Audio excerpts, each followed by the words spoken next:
அனைவருக்கும் வணக்கம். March 21, 22ஆம் தேதிக்கான current affairs தான் பார்க்க போகிறோம். ஃபர்ஸ்ட் கொஸ்டின், 2023ஆம் ஆண்டிற்கான சரஸ்வதி சம்மான் விருது யாருக்கு அறிவிக்கப்பட்டுள்ளது? Answer option C, Prabha Verma.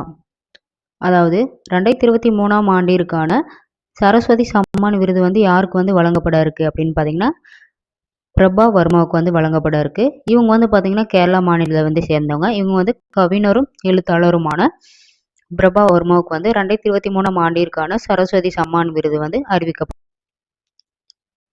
So அவர் எழுதிய நூல் பார்த்தீங்கன்னா ரௌத்ரா சாத்விகம் என்ற கவிதை நூலுக்காக இந்த விருது வழங்கப்படுவதாக விருதை வழங்கும் கே பிர்லா அறக்கட்டளை அறிவிச்சிருக்காங்க.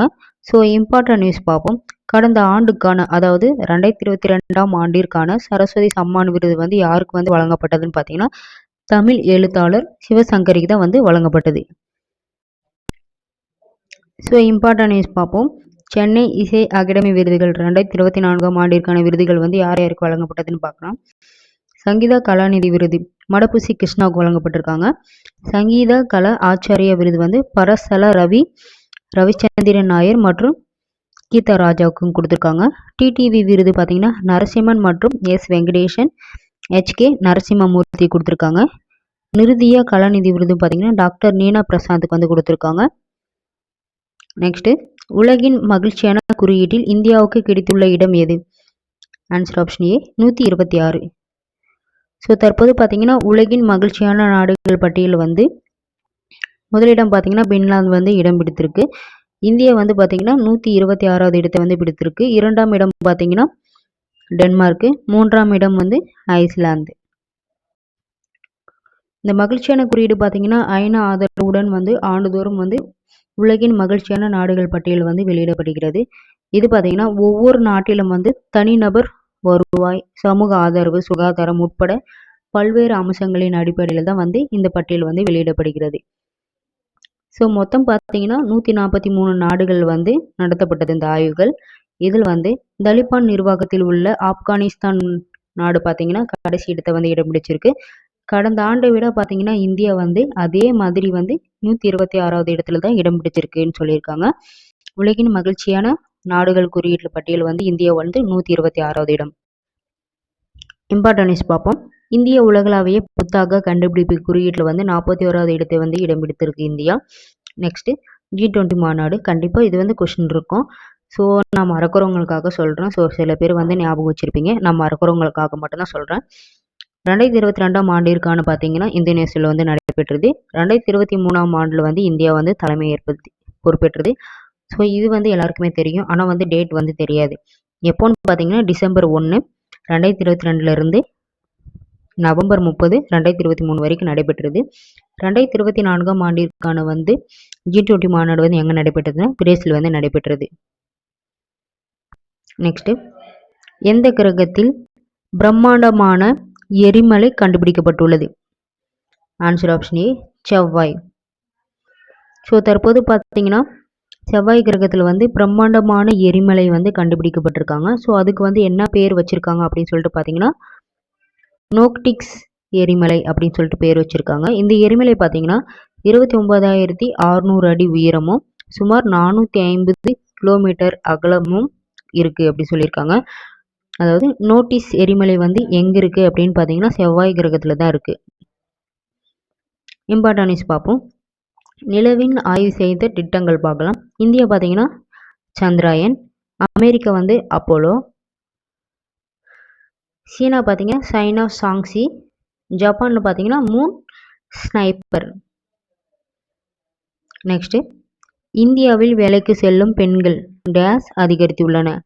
Answer option B, 37%. அதாவது இந்தியாவில் பார்த்தீங்கன்னா வேலைக்கு செல்லும் பெண்கள் பட்டியல் பார்த்தீங்கன்னா 37% அதிகரிச்சிருக்காங்க. இந்தியாவில் 69.2 கோடி பெண்கள் 37% வேலைக்கு செல்றாங்க அப்படி சொல்லியிருக்காங்க. இதன் மூலம் பார்த்தீங்கன்னா பணம் ஈட்டி வருவதாக தெரிவிச்சிருக்காங்க. தெலுங்கானா அதாவது ஹைதராபாத்தில் பார்த்தீங்கன்னா 34% முன்னிலையில் இருக்காங்க. பூனே பார்த்தீங்கன்னா 33% பெண்கள் வேலைக்கு செய்கிறாங்க. ஸோ அதே சென்னை பார்த்தீங்கன்னா 29% பெண்கள் வேலைக்கு செய்கிறாங்க. அதே சமயம் டெல்லி சில பகுதிகளில் பார்த்தீங்கன்னா என்சிஆர். ஸோ இந்த பகுதியில் பார்த்தீங்கன்னா 2022ஆம் ஆண்டிலிருந்து 2% வந்து குறைஞ்சிருக்கு அப்படி சொல்லியிருக்காங்க. இப்போ வந்து பார்த்தீங்கன்னா 20% வந்து வேலையில் இருக்காங்க. ஸோ இதுக்கு முன்னாடி பார்த்தீங்கன்னா எத்தனை பர்சன்டேஜ் வந்து இருந்திருக்காங்க அப்படின்னா 22% வந்து வேலைக்கு இருந்திருப்பாங்க. ஸோ 2% குறைஞ்சிருச்சு அப்படி சொல்லிட்டு சொல்லியிருக்காங்க. நெக்ஸ்ட்டு, இந்திய தேர்தல் ஆணையத்தின் திட்டம் 114 எந்த மாநிலத்தில் தொடங்கப்பட்டுள்ளது? ஆன்சர் ஆப்ஷன் சி, இமாச்சல பிரதேசம். தற்போது இந்திய தேர்தல் ஆணையத்தின் திட்டம் 414. ஸோ இது வந்து பார்த்தீங்கன்னா இமாச்சல பிரதேசத்தில் இந்த திட்டம் வந்து ஸ்டார்ட் பண்ணியிருக்காங்க. இது எதுக்காகன்னு பார்த்தீங்கன்னா, ஸோ ஓட்டு போடுறதுக்காக வந்து சிறப்பு பிரச்சாரத்தை வந்து மேற்கொள்றதுக்காக வந்து திட்டம் 414 என்ற திட்டத்தின் மூலயமா வந்து இமாச்சல பிரதேசத்தில் வந்து தொடங்கியிருக்காங்க.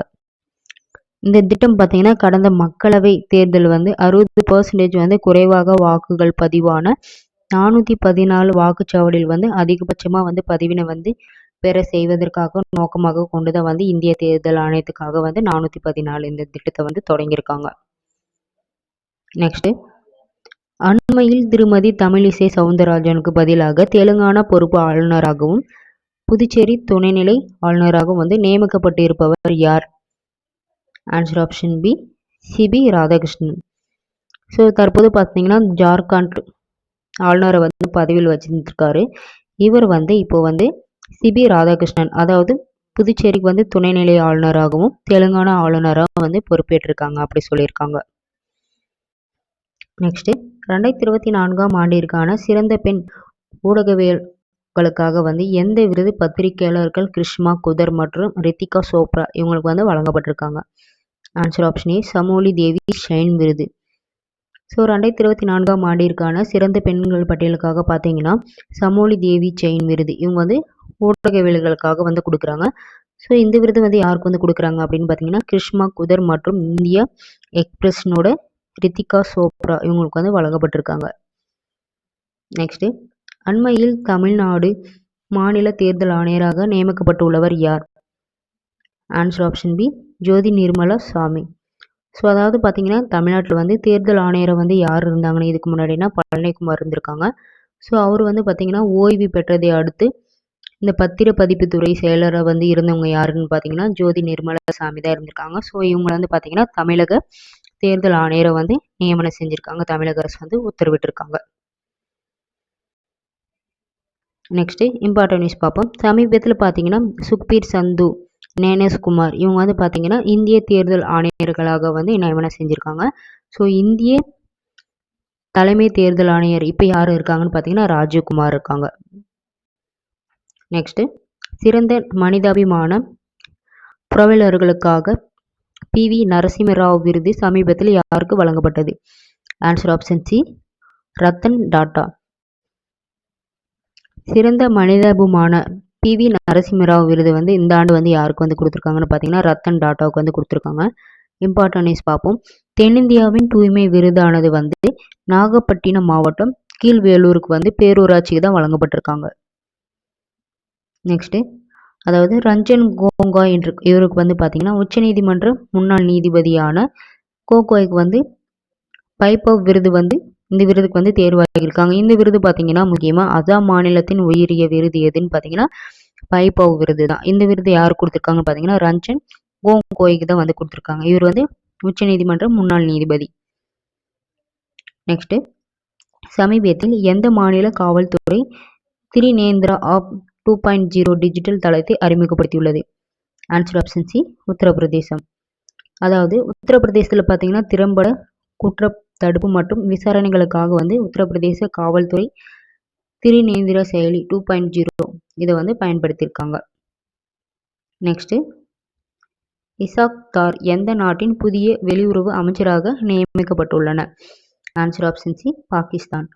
அதாவது தற்போது பாகிஸ்தானில் பார்த்தீங்கன்னா இசாக் தார் இவர் வந்து பாகிஸ்தான் நாட்டினோட புதிய வெளியுறவு அமைச்சராக வந்து நியமனம் செஞ்சுருக்காங்க. இம்பார்ட்டன்ட் நியூஸ் பார்ப்போம். ரஷ்யாவின் அதாவது தற்போது 5 முறையாக வந்து விளாடிமிர் புடின் அதிபராக வந்து பதவியேற்றிருக்காங்க. ஸோ எந்த நாட்டோட அதிபர்னு பார்த்தீங்கன்னா ரஷ்ய நாட்டோட அதிபர் யாருன்னா விளாடிமிர் புடின். நெக்ஸ்ட் தினங்கள் பார்ப்போம். தினங்களுக்கு வந்து இதுக்கு ஒரு ஷார்ட்கட் இருக்குது.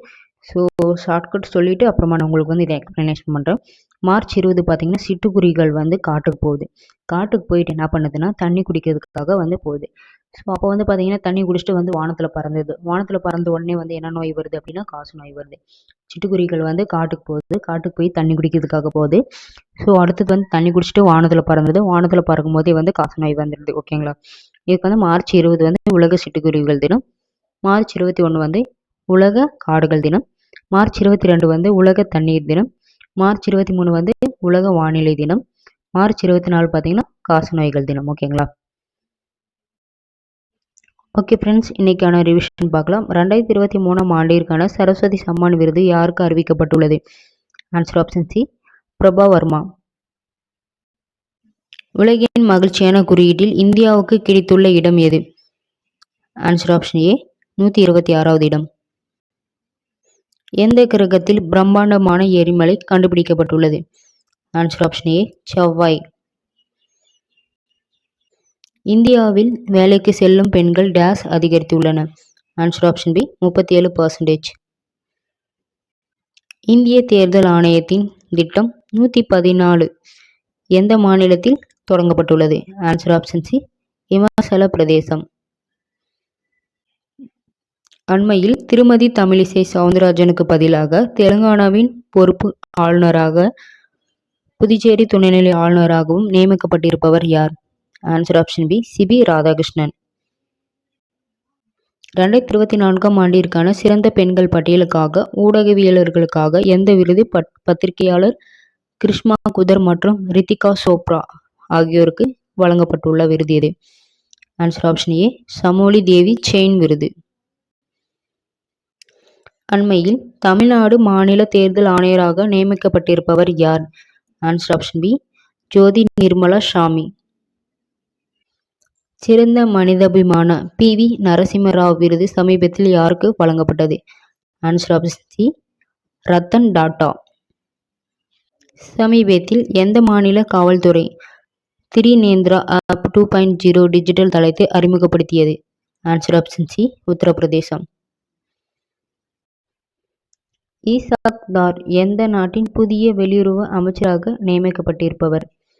Answer option C, Pakistan. Okay friends, இந்த வீடியோ உங்களுக்கு பிடிச்சிருந்தா லைக் பண்ணுங்கள், ஷேர் பண்ணுங்கள், கமெண்ட் பண்ணுங்கள். நம்ம சேனலை இன்னும் சப்ஸ்கிரைப் பண்ணலாம், மறக்காமல் சப்ஸ்கிரைப் பண்ணுங்கள். அடுத்த வீடியோவில் சந்திக்கலாம். நன்றி, வணக்கம்.